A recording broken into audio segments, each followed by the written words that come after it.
Video games are a multi-billion-dollar industry with no end in sight. Looking back, the purported video game crash of the early 80s feels like ancient history. Gamers are found in all ages, from the OG arcade player that's remained faithful for decades, to young gamers just discovering the original Super Mario Bros. Regardless of your introduction to gaming, the industry's remained strong for so long, it's reached a unique point. Video games have been around long enough to have classics. Adult fans are joyous to relive their gaming moments from yesteryear, and younger audiences are introduced to some of gaming's best series. With that in mind, here are 10 video games in desperate need of a remake. Number 10. Gladius. In the early 2000s, gladiators were all the rage in Hollywood, following the colossal success of Ridley Scott's Gladiator. Game developers weren't immune to this love affair either, and that's how we got Gladius. Other titles were looking to profit off this surging trend. To our surprise, Gladius stood out. Not for its massive hack and slash combat, but for approaching gladiatorial battle as a tactical role-playing game. If you've played Mutant Year Zero or Gears Tactics, you get the gist. As outside the box the decision may seem, the tactical style works. The various combatants in the Colosseum or arena would serve as class types, including animals. The arena's tone and feel remained intact, while a stratagem of battle would require genuine consideration. A few slight tweaks to the tactics side of things, buffed graphics, and potential more nuanced camera, and we have a fresh new Gladius on our hands. Number 9. Kid Icarus. Nintendo rarely lets its most beloved games remain dormant for years, but Kid Icarus feels like an afterthought for the gaming giant. Dating back to the days of the original NES, several versions have reached consoles and handhelds throughout the years, but each new iteration rarely has the original effect. Kid Icarus Uprising and 3DS awkward controls left something to be desired. Despite some unpleasant outings, if anyone can refresh a franchise for a new generation, it's Nintendo. Imagine the open world like Breath of the Wild, with floating dungeons and both ground and aerial combat. Kid Icarus could become a Nintendo staple along the lines of Mario and Zelda. Number 8. Conker's Bad Fur Day. Frankly speaking, it's difficult to gauge the reception new Conker's Bad Fur Day might get with a new release. The game put out all the stops in terms of unpolitical correctness or accounting for delicate sensibilities. A new iteration, if faithful to the spirit of the original, would unquestionably be divisive. But it would, without a doubt, make a huge splash in the pop culture zeitgeist. I, for one, want to see what happens.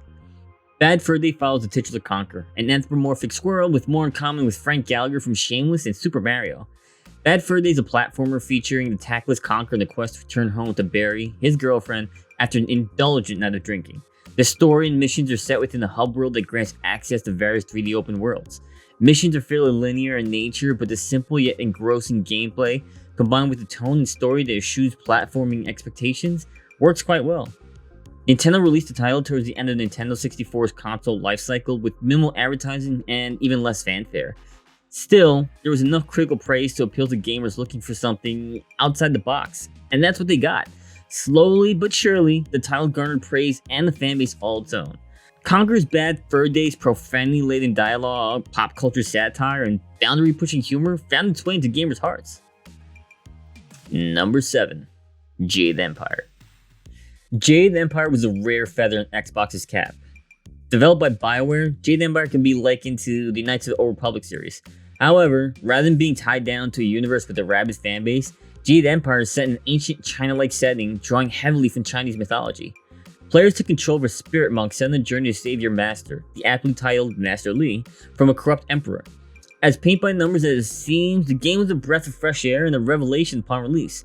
Dialogue options were morality-based, and your choices influenced the story itself and subsequent gameplay. A greater focus was placed on real-time combat, presenting a stark contrast from Knights of the Old Republic.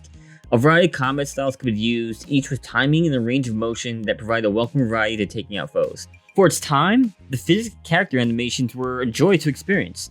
Despite critical acclaim and mostly positive reviews, Jade Empire failed to move units.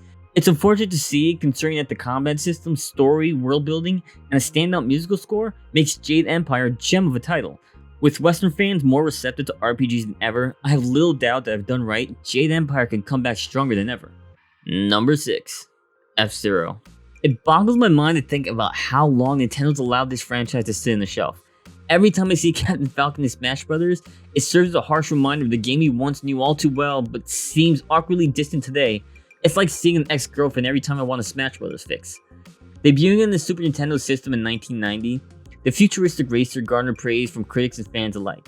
The series bolstered unique characters, settings, original music, and pushed the NES to its 16-bit limits. As wonderful as the aesthetic and ambiance were, the pure sense of speed and adrenaline appealed to racing fans.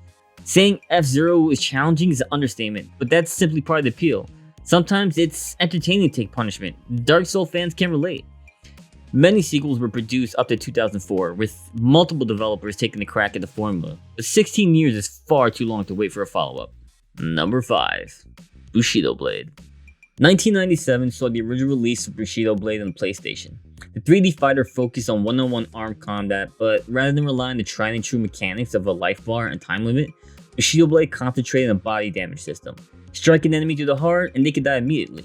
However, not every blow is fatal. You can cripple opponents incrementally, attack an opponent's leg and watching glee as your enemy hobbles in pain. Bushido Blade had a motion shift system that focused on high, neutral, and low attacks. Today, many titles have iterated the mechanic, ratcheting up the complexity with welcome results. Give for Honor a run, and Bushido Blade's influence is immediately felt.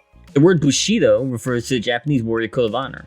In a genuinely inventive take on the warrior's creed, Bushido Blade allows cheating but penalizes players.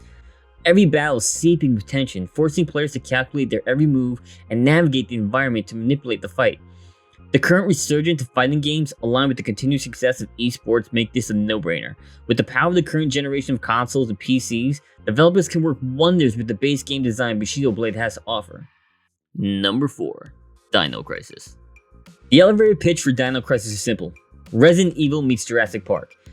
Instead of sluggish, plodding zombies and the confined hallways of Resident Evil, you got nimble dinosaurs with predatory hunting skills and 3D environments. The horror is still there, but the jump scares and eerie tone are replaced with knowing your low place in the food chain. Marketed as panic horror by Capcom, director Shinji Mikami sought to create complex AI for the dinosaurs. If we're being honest, the hardware at the time limited what the dinosaurs were capable of, but the enemies posed huge threats that still had your heart in your throat as you played. It's fair to think that with all the remake love Capcom has been giving the Resident Evil franchise over the past few years, Dinosaur Crisis is sure to get the same treatment, right? Well, not so fast. Early in 2020, reports suggest that Capcom canceled a new Dino Crisis game that they had in the works, but never say never. After all, this is Capcom, the studio known for making 15 versions of the same game with shiny new additions and costumes to match. If the recent success of the Resident Evil revival is any indication, Dino Crisis could be back in production with a little luck and fan nudging. Number 3. Powerstone. Powerstone would be just as much of a success today as it was back in 1999, if not more. Powerstone is a 3D arena fighter beat-em-up that features fast-paced action combined with the environmental strategy and, well, Power Stones. Think of Powerstone as having Super Smash Bros. Frenetic pace and a 3/4 top-down view. The joy of Powerstone is top-notch fighting components in conjunction with a diverse roster and wholly unique setting. Set in a steampunk-inspired Victorian world, Powerstone features detailed backstories for its characters. Not only were the characters inspired, but the environment's a character unto itself, took from the Edwardian universe as well. The roster was funny, weird, and each power-up was distinct enough to incentivize players to try every character. But at its core, Powerstone's unpredictable match style was its standout element. Instead of specialist knowledge of button combos and attacks, each character had relatively simple moves: punch, kick, and jump. The strategy comes into play with the environments. Each level was littered with objects, guns, chairs, lampposts, that would break after some use. Then there are the ostensible Power Stones. The first player to collect 3 stones would be granted special abilities for a limited time, transforming them into a powered up version of themselves. Essentially, Power Stone was simple enough for new players to have a fighting chance, but detailed enough to provide deep strategy into each round. Every fight was a battle of wits and calculated use of one's surroundings. Super Smash Bros. Has a dominant place in the pro gaming sector for its indelible gaming style. It only makes sense for a new Power Stone to cozy up in a similar position. Add an 8-player option, allow today's new generation machines to bolster the frame rate and graphics, and you have a surefire hit in your hands. Number 2. Mark of Kree. When lush animation, a fresh approach to gameplay, and unique intellectual property comes together, you get the Mark of Kree. Sony is known for creating first-party titles that take chances, luring gamers to the console like moths to a flame. In the early 2000s, the Mark of Kree resonated with fans willing to give a nascent game a chance. The Mark of Kree's plot was heavy on the tropes, but set the stage for a game that shines through brilliant gameplay. Its innovative mechanics would fit right at home in the modern era. Mark of Kree follows Rao Utu on his mission to take vengeance upon the Dark One, an evil mage long thought dead. When the cult seeks to resurrect the Dark One, Rao is set on a path to stop the resurrection and save his village. Along the way is Kuzo, Rao's raving companion that equally serve both the plot and the game's mechanics. Kuzo will provide a bird's eye view, literally and metaphorically, providing insightful intel to Rao like a modern day drone. Rather than your typical hack and slash, each level is overcome with a diverse approach to combat, stealth, and situational awareness. Each stage presented new scenarios to tackle with a variety of methodologies. Before Batman Arkham Asylum series popularized the ability to brawl multiple characters, there was the Mark of Kree. With a flick of the right joystick, enemies would be mapped to a face button, allowing Rao to attack a particular foe at a whim. The title's novelty came from Sony's thoughtful approach to its control system. The left stick controlled Rao, while the right stick was used to map enemies. Even while concealed, the careful mapping could allow Rao to pounce a group of unaware opponents, taking out the entire squad in the fluid motion of graceful assassination. Attacks can range from pummels and throws to chokes and slashing depending upon Rao's proximity to a foe. It boggles the mind to think that of all the games that have inundated fans with copy and paste sequels in the past, yet somehow a game worthy of another shot at glory remains untapped. It would be a shame for the Mark of Kree to remain in the recesses of gaming history. Number 1. Dark Cloud 2.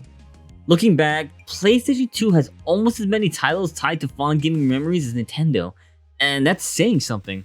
Among them is 2003's action role-playing game Dark Cloud 2, the spiritual successor to the original with new characters and original story. What remained were the basic gameplay mechanics that are the series' biggest draw. Max, a young inventor from a small town, and his companion Monica must stop the malevolent Emperor Griffin from destroying the world. Together, Max and Monica must alter the past to change a desolate future. The most compelling aspect of Dark Cloud 2 is its ability to blend a multitude of mechanics to form a complex yet satisfyingly cohesive experience. Battles in Dark Cloud 2 were done in real time with hack and slash techniques, including a lock-on system familiar to Zelda fans. But at its core, Dark Cloud 2 is an RPG through and through. A good portion of Dark Cloud 2 is spent traversing procedurally generated dungeons, but everything you collect in the dungeon serves a purpose.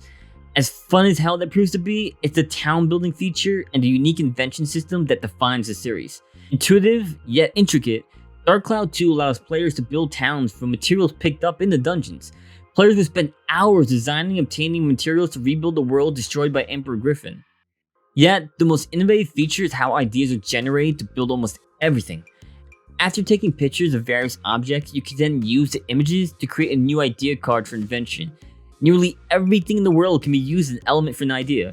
Take the best elements from an action-adventure game, a pinch of The Sims, combined with a dose of intricate weapon system, and a touch of anime-style cel shading, and you got Dark Cloud 2. Unfortunately, recent reports from GameIndustry.biz has quelled any hopes of a new Dark Cloud game in the near future. But this is the world of video games, an industry known for resurrecting franchises to fans' delight. And there you have it, our top 10 games in desperate need of a remake.